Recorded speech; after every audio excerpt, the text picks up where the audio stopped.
Bismillahirrahmanirrahim. Assalamualaikum warahmatullahi wabarakatuh. Sahabat pecinta Al-Quran rahimakumullah.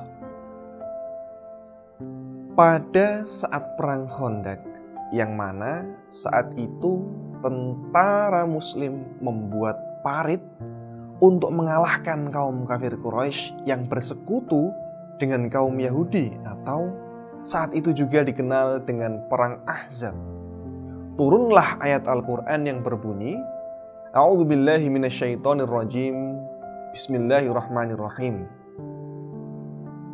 Laqad kana lakum fi Rasulillahi uswatun hasanatun liman kana yarjullaha wal yawmal akhir wa dzakarallaha katsiran.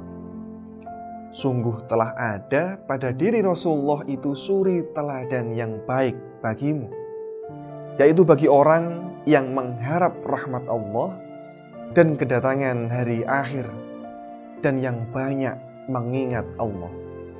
Al-Quran Surat Al-Ahzab ayat 21. Allah Subhanahu wa ta'ala menurunkan ayat tersebut tepat ketika kondisi tentara muslim banyak yang merasa ketakutan, tergoncang, dan hilang keberaniannya menghadapi kaum kafir Quraisy yang saat itu bersekutu dengan kaum Yahudi.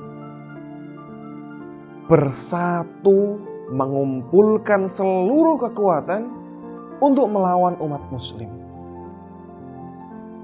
Bagaimana tidak takut, bagaimana tidak goyah jika pasukan muslim saat itu hanya sekitar 3.000 orang, sedangkan pasukan musuh 10.000 orang dengan persenjataan yang lengkap. Akhir dari kisah perang Khandaq biidznillah dengan izin dari Allah dimenangkan oleh umat muslim. Apakah masuk akal? Jelas tidak. Bagaimana ceritanya 3.000 pasukan menang melawan 10.000 pasukan gabungan dengan persenjataannya yang lengkap? Tapi ya kenyataannya memang seperti itu. Dengan taktik dari sahabat yang bernama Salman Al-Farisi untuk membuat benteng pertahanan dengan menggali parit, 10.000 pasukan gabungan kalah melawan 3.000 pasukan muslim. Sahabat pecinta Al-Quran rahimakumullah, Allah Subhanahu wa ta'ala menurunkan surat Al-Ahzab ayat 21 tidak lain ialah memerintahkan kita untuk meneladani sifat dan suri teladan dari Rasulullah SAW. Bahkan di saat kita ketakutan ataupun sedang menghadapi ujian yang sepertinya mustahil oleh akal untuk dilaksanakan dan diselesaikan.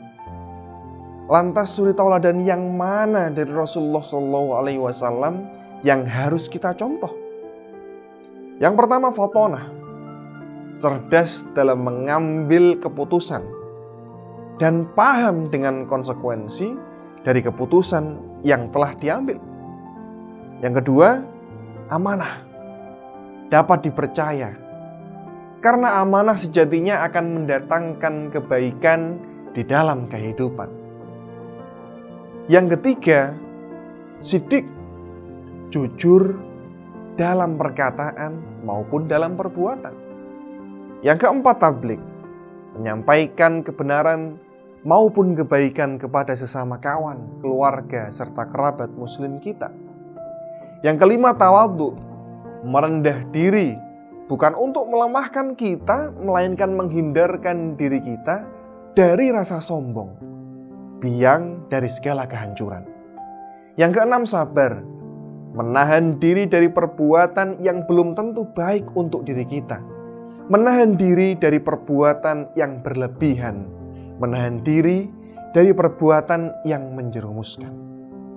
Yang ketujuh, pemberani, berani dalam mengutarakan atau memihak kepada yang benar, berani bertindak dan mengatakan iya atau tidak sesuai dengan ketentuan yang telah disyariatkan. Sahabat pecinta Al-Quran rahimakumullah,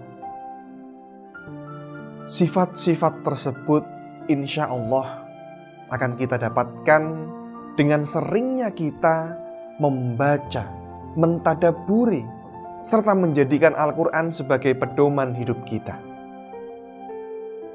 Dengan Al-Quran, karakter kita akan terbentuk.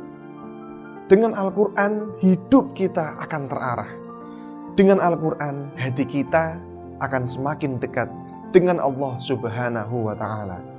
Semoga mukjizat Rasulullah SAW, yakni Al-Quranul Karim, dapat membantu kita melewati berbagai macam ujian yang ada di dunia ini hingga menjadi syafaat bagi kita di akhirat kelak.